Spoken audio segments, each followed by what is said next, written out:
بھی کہتا ہوں اولاد کو امتحان میں نہ ڈالو، ان پہ ایسی سختی مت کرو کہ وہ باغی ہو جائیں، ان کی جائز خواہشات پہ ٹوکے مت چلاؤ کہ وہ باغی ہو جائیں، ان کو ذلیل، کبھی تانے، کبھی ٹوک، کبھی تنقید، کبھی اعتراض، کبھی تھپڑ، کبھی بے عزت، یہ چیزیں تمہاری اولاد کو باغی بناتی ہیں۔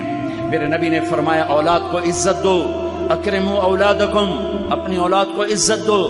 جناب علی رضی اللہ تعالیٰ عنہ نے فرمایا اکرموا اولادکم لانہم خلقوا لغیر زمانکم، اپنی اولاد کو عزت دو، یہ تمہارے آنے والے زمانے میں تمہاری یادوں کو زندہ رکھنے والے ہیں، انہیں عزت دو۔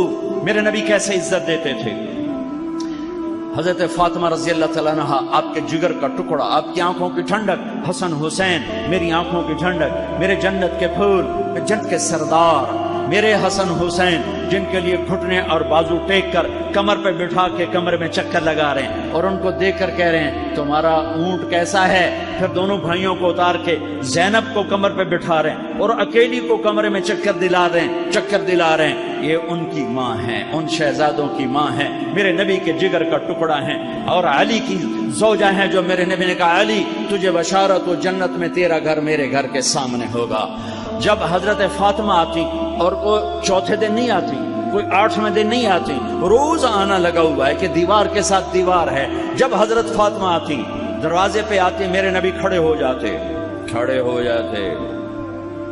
کوئی ماں باپ کھڑے ہوتے ہیں اولاد کے لیے، میرے نبی کھڑے ہو جاتے، اور وہیں نہیں کھڑے رہتے تھے، دروازے سے طرف پہل فرماتے تھے، آگے بڑھتے تھے، وہ حضرت فاطمہ کا ہاتھ پکڑتے تھے اور یہاں بوسہ لیتے تھے،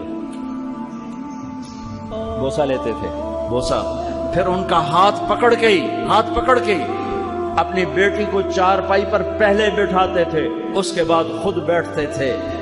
یہ ہے میرے نبی کی عزت اولاد کے لیے۔